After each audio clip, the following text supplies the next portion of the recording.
Ako si Charlie Wade. Sa mata ng pamilya ng asawa ko, isa lang akong walang silbi. 3 taon na mula nang ipakasal ako kay Claire.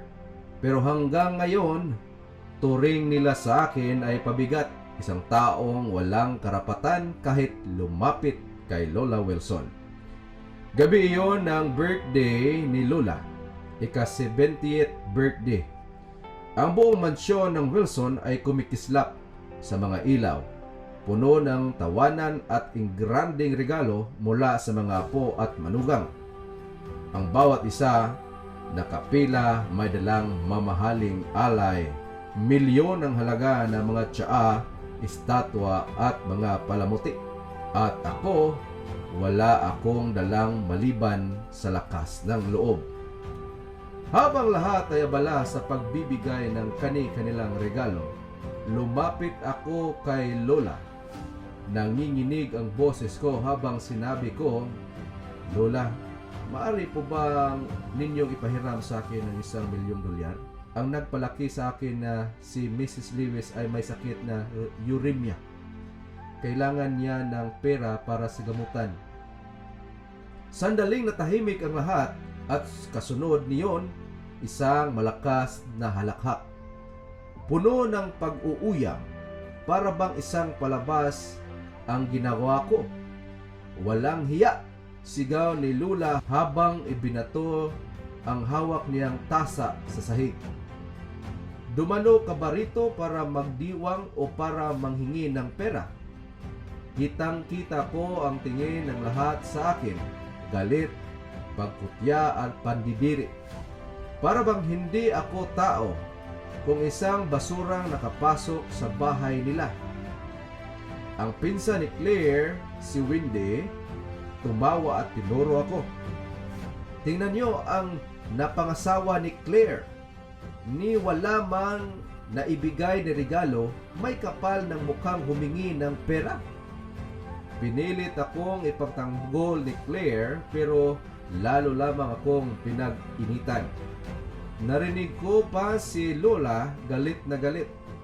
"Kung talagang gusto mong tulungan ang babaeng iyon, Claire, hiwalayan mo ang walang silbin yan at pakasalan si Wendell Jones. Bibigyan ko agad kayo ng $1,000,000. Masakit, napakasakit, pero hindi ako nakapagsalita. Lahat sila sabay-sabay akong tinulugsa habang si Claire, ang tanging taong naniwala sa akin, ay halos mawalan ng lakas sa harap ng pamilya niya. Sa huli, wala akong magawa kundi ang lumabas ng bahay dala ang bigat ng kahihiyan. Umalis ako sa mansyon na parang isang pulubing itinaboy. Habang naglalakad ako papunta sa ospital, paulit-ulit na bumabalik sa isip ko ang mga salita ni Lola at buong pamilyang Wilson. Para bang bumaon sa laman at buto ang bawat pangungutya nila. Pagdating ko sa ospital, agad kong hinanap ang cashier. Desperado akong nakiusap. Baka pwede akong bigyan ng palugit para sa bayarin ni Mrs. Lewis. Ngunit doon ako nabigla. Hindi na siya naroon. Isinakay na siya papunta sa Fairview Hospital sa East Cliff, ang pinakamahal na ospital doon. Nagulat ako at agad kong tinanong kung magkano ang gastos. 3 milyon ang kabuuan, 1 milyon ang naibayad na, 2 na lang ang kulang. Sabi ng nurse, halos hindi ako makahinga sa narinig ko. Sino ang nagbayad sa 1 milyon? Hindi nila alam, ngunit bago ko pa man maisip ang sagot, may lumapit sa akin na isang lalaki, nakaitim na suit. May uban na ang buhok at matalim ang mga mata. "Young master, sa wakas, natagpuan na rin namin kayo." Sabi niya sabay yuko ng magalang. "Pasensya na sa lahat ng hirap na pinagdaanan niyo." Para akong binuhusan ng malamig na tubig. Hindi ako nakapaniwala. "Ikaw ba si Stephen Thompson?" Tanong ko. Malamig ang tinig ng laki ang mata ng lalaki. "Young master, naaalala niyo pa ako?" At doon bumalik ang lahat ng alaala. Oo, kilala ko siya. Isa siya sa mga taong sa pilitang nagtaboy sa amin palabas ng Isclip.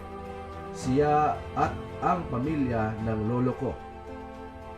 Sila ang dahilan kung bakit namatay ang aking mga magulang sa paglalakbay at ako'y naging ulila. Ano pa ang kailangan niyo sa akin ngayon? Malamig kong tanong. Namutla si Stephen at ang tinig niya ay puno ng pagsisisi. Young Master, mula nang namatay ang iyong ama, hindi tumigil ang iyong lolo sa paghahanap sa iyo. Gusto kanyang makapiling muli. Nagpadala siya ng tulong at nais niyang ibalik sa iyo ang lahat ng para sa iyo. Ibinigay niya sa akin ang isang itim na card. Young Master, may kaunting halaga rito, 10 bilyong dolyar. Gamitin niyo para sa inyong mga pangangailangan, lalo na sa pagaling ni Mrs. Lewis. 10 bilyon? Hindi ko halos kayang paniwalaan, ngunit higit sa lahat, hindi ko matatanggap. Sabihin mo sa lolo ko, huli na ang lahat. Kahit kailan, hindi ko siya mapapatawad, mariin kong sagot.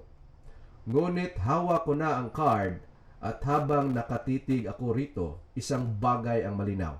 Ito ang simula, ang araw na itataya ko ang sarili ko at ang araw na lahat ng nanglait, lahat ng tumapak sa akin ay luluhod sa harap ko balang araw.